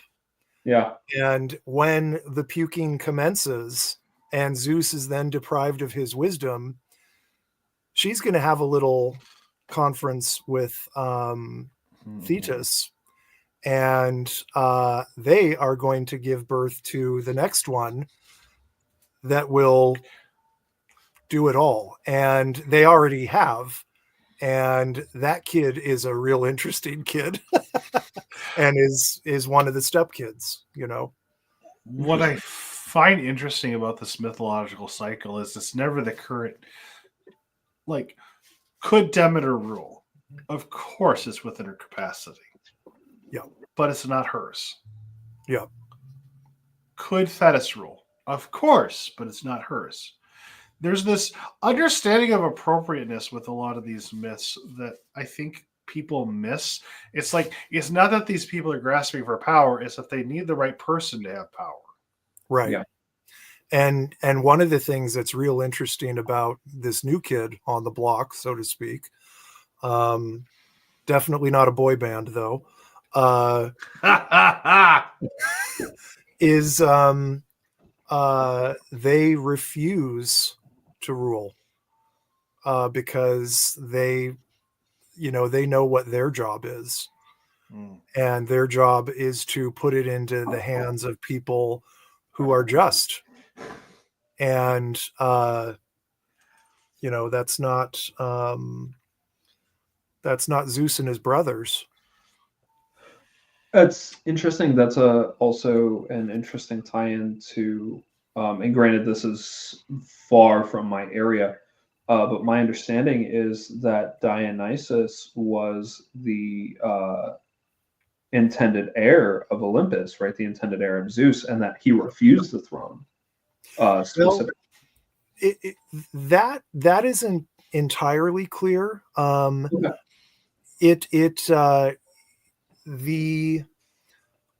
It was more that he was destined for it, and Hera prevented that. Okay. And got him killed by the Titans and all of that. Right. Sorry. My understanding is that after Zagreus was killed, Dionysus, the reincarnation, was also intended to take the throne, but chose to incarnate with humanity instead. That was my understanding, although that could be an interpretation instead of rather explicitly stated. Right. This is also coming from pretty deep in the mysteries Dionysian people, so Right. and also not my area, so please take with many grains of salt. Yeah, well, I mean, it's possible, but yeah, I mean, it isn't as if he's not involved in all of this as well. Sure, yeah. Not surprisingly, most of Zeus's kids are involved in this because, they there's nothing like a deadbeat dad, right? Oh man, we're upholding the order because this asshole says we have to, but once this fucker's dead, right? And I hasten to add, mythological Zeus is not necessarily the same, right, as actual Zeus, because what we know of Zeus from mythology is not necessarily Zeus as he exists. Yeah. Sure. Well, and another important point in all of this is that the way that it's been done previously, where the previous deity gets dethroned and then sent to Tartarus or whatever, right? Mhm. It ain't happening that way anymore. No. Yeah. That's one of the stipulations, because if we get into that, then it's an endless cycle. Correct. And that's not a great move, right? Yeah. Well, I actually think this, if you don't mind me really quick, before I forget my train of thought, this actually mimics the Ragnarok cycle in a very incredible way, in the sense that, like, Othin follows through on the particular prophecy he's been given. Whatever the particulars of the prophecy are. Yeah. And the next generation gets the choice. It is not Zeus's or Othin's to choose. It is to enact. It is executive power in order for the next cycle to be better. Right. Not necessarily even a golden age, but a better age than the one they left behind, right? Yeah. That's the main thing. And the kind of, we're done with all that and we can forget about these previous deities. No. Yeah, I mean, that's a big part of the restoring of justice of this is, you've abused your position. You don't get to rule anymore. You're going to be held accountable. However, we're not sending you to jail forever either, because we actually need you to do some shit, Well, I actually think it speaks to the justice of polytheism. Yeah. Broadly speaking, that our gods do not endure eternal punishment. Yeah. The only reason that people think that they do is because Greek mythology ended. Yeah. Right. And that's not. These things are and- cyclical. Like, they're not. Yeah. Right. I want to make 2 quick notes. Please. Sorry for interrupting you. No, absolutely. It occurs to me, and this is me being absurdly self-conscious, but please forgive it and let me ramble anyway. It occurs to me that when we were broadly talking about, like, Sarenth's interactions with me as husband of Angrabotha and all of that, that it was very me focused, and I want to say that's purely because that's an easy thing to speak about. Sure. The focus of my relationship, very much genuinely, the focus of my relationship is the relationship. It's not her, it's us. To be fair, I was also giving you a bit of shit. You were, absolutely. And also, that's a tiny portion of it, right? Like, a very tiny portion of it. Like, yeah, no, like Sarah's speaking of, like, 3 times that happened, not like. Right. Our daily interaction is more like this. And then, right. Not like Maleck is speaking from on. Like, no, fuck that shit. Hit me, please, Jesus Christ. But the thing is, like, when you speak with that authoritative voice, it is unquestionable, not because you're speaking with authority, but because I can recognize who is behind you when you speak. Right. Because you don't just speak with your own voice. No, you I'm speak with the voice of your. home. You speak with the voice of your spouse. Yeah. And that's the thing which is a lot of what this conversation has revolved around, right? Is the, for lack of a better term, spiritual politics of what goes on. Oh, no. There is definitely spiritual politicking going on all the fucking time. I tell you that as a child of Othin, holy fuck. Yeah. Like, the shit that I wrote on my blog is not a tenth of the bullshit I've had to put up with. Right. And it's not on the screen, but Odinson is part of my names. And, it is. Odinson and spouse of Angrabotha is a position to hold, let me tell you. Position. Let me God damn it, Sarenth. Let me tell you, that wedding was thanks, Sarenth. You're fucking welcome. I'm sorry. I'm in my cups. I apologized for this like an hour ago. It's on you. You're fine. Also, like, it's fine. Anyway, but yeah, that wedding was. Love you, Dad. Wait. When you're the stepfather, is it Daddy or is that a little weird? Yeah, that would be a little weird. That's I think it's time to end the show. But we're done here, right? But seriously though, like I think the spiritual politics is a very deeply under talked about aspect of it, because it plays into so much of how you interact with the spirit world, that when people are like, oh, I want a spouse to insert god name here, Odin and Loki being some of the more popular ones that are in my circles, they don't understand or care about at the moment the implications of what that brings. Yeah. Well, and this is one of these problems that I see as being endemic in a lot of paganism, and to some extent in aspects of polytheism, that mystery initiations, Yes. and god spousery and so forth, it's not viewed as something that has communal commitments and implications. It's viewed as self-empowerment. Oh, yeah. That individualistic versus communal element is a big motherfucker. Yeah. Yeah. All of my things, literally every single thing that I have, even when I was like, oh, this is just a neat little thing that I'm doing. No, absolutely not. Every single thing that I am doing is tied, it's responsibility. It's tied into things that I do with my broader community. It's all of it. I apologize. Please, I want to get this out before I forget it. Sure. I think that part of the issue is that we're talking about collectivist cultures, which is what polytheism tended towards, versus individualistic cultures, which is what people are used to in the modern age. Yeah. And what they don't realize is that by signing up for this, you may be signing up anybody you associate with. Yeah. Whether or not they're aware of it is beside the fucking point. Yeah. No, absolutely. So, for example, one of my partners in a recent conversation that we were having, early positioned FP on again, I learned so much from y'all, and I'm going to be crunching on pieces of this for a while. Yes, absolutely. Yeah, thank you. Start it over, Alec. Please go ahead. No, you're fine. One of my partners and I were having a conversation recently, and it involved Angerbotha, and the thing that had to happen before the conversation could continue was they had to make offerings specifically. They had, not me, they had to make offerings to Angerbotha. Right. Why?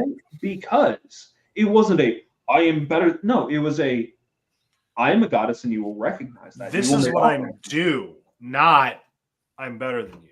Yeah, it's not, I'm better than you, but no, it was a, I'm a goddess, you will recognize that by making offering to me, then we will have this conversation. Right.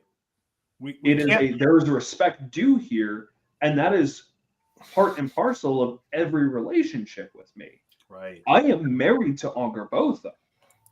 That doesn't go, I can't separate myself from that. That is I would, there was a smart ass part of me that was like, I would invite you to try, but I don't want to see you suffer that fucking much. Well, okay, so here's the thing. Actually, funny enough, built into my vows, because of who I am and my defiant ass, built into my vows is an escape hatch. It's a until we choose to end it. But I haven't chosen to end it, so it's part and parcel to me. Right.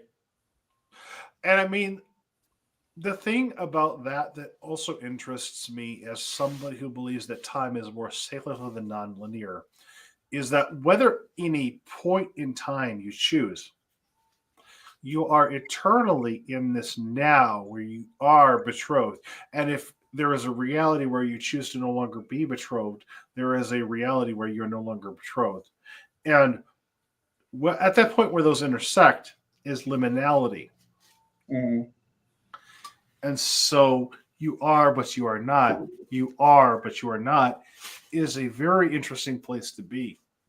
Much like when you were courting Angerbotha. Well, and the fun part is I don't think that there is a timeline, at least as of And yet. I agree, because like not only has that timeline not been revealed, but it's not relevant. Yeah, and I don't think, at least as of the current point, and we can talk about the shape of time and whether or not. Sure. That's a whole other conversation. That's a whole fucking other thing. I do not think that there is currently a timeline where Angerbotha and I are not at least courting. what I find really deeply interesting about that, besides just being your stepson, is I'm sorry, I can't help but bring that up because it's fucking You're funny to fine. me. Watching you wriggle in discomfort is fucking funny to me. Sorry. Sorry, not shocked. sorry. But above and beyond that, like, what I find very interesting about a lot of these relationships is they are so relational. And yes, I'm drunk, but I also mean that in terms of how you relate to a god or goddess also depends very much on in what frame, whether it's gender, whether it's sexuality, whether it's time, whether it's linearity. How are you like relating to a god like Freyr, who cyclically goes through a death and rebirth process, versus Angrboda, who you have what looks like a linear place in time where I was definitely married on this date at this point in time. But this is also a cyclical relationship because time is a fucking loop. Yep. And it's also, I don't mark my anniversary by a date. I mark it by the summer solstice. Right. That's where I was married. Which is also tied into the Freyr stuff because he's the one who married us. Well, Sarenth did too. That was a whole thing. It had to be both of you at the same time because it was both. Oh, that's legit.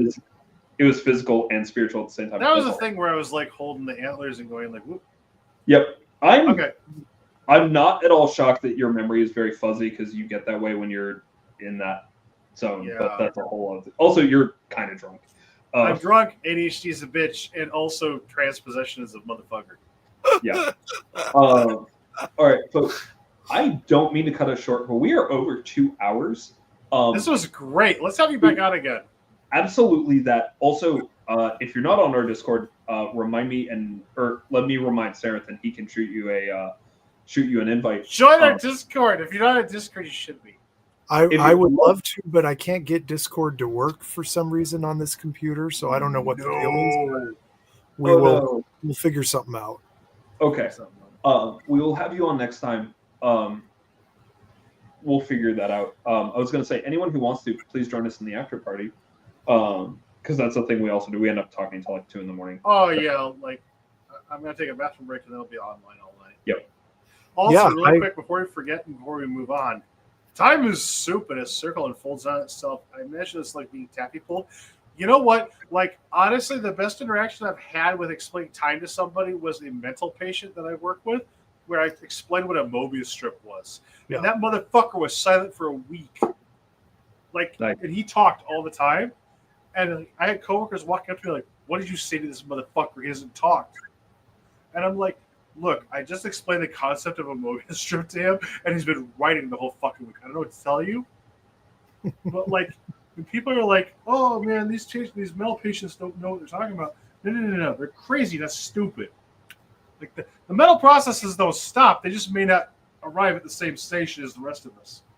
And, like, this is very true of, like, spiritual, like, progression, right? We may not arrive at the same station, but we're all kind of in the same train. Yep. Anyway, closing thoughts. Not to be dismissive, not at all. But not at closing thoughts for the episode. I do not mean to cut the conversation off, but it is over 2 hours, and probably sure. I would ask another question that was raised in my mind as we were talking here, and the relationality and all this. The stepchildren thing is one thing, but the other partners is another question because my relationship. You would fucking ask that at the end of the fucking episode. Oh yeah, my asshole. That was something that I never expected to get out of all of this as well. Is that I respected Peleus as a great hero and as the father of Achilles. I never expected to get to know him a little bit closer. And to just kind of see what, I understand the attraction. Sure. They make it sound like it was, a major, not even consolation prize, like a booby prize, really, that she had to marry him. But no, he was fucking awesome, And yeah, so it's interesting. There's a lot more I could say about that, but that's No, for sure. this whole relationality thing. That's really it's what polytheism is all about. As the Thracian once said, these are religions of relation, and They absolutely are.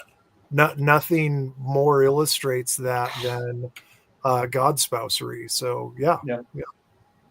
No, 100%. And I fully agree with that. As Odinson, so Loki is my uncle and also my paramour because Angra both of the spouse. I'm just like, family tree like a goddamn wreath. It's fine. I say that all the time. It's exceedingly true, as I'm just like, every time I look around, I'm like, oh, more wreath. Okay, that's fine. I mean, like your mutual step's child is also a wreath around Mythgarth, so it's okay. Yeah, that too. Good thing his name isn't Franklin, because then he'd be Aretha Franklin. All right, we're ending the episode. That's it. We're done. We're done. Aretha Franklin, Jesus Christ. All right, it has been so fun. We've got to have you back on at some point. I'd love to do it. Discord. I hope you can join us in the after party. If not, let me know. Yep. All right. Thanks, folks, and see you in the after party. And otherwise, have a wonderful night.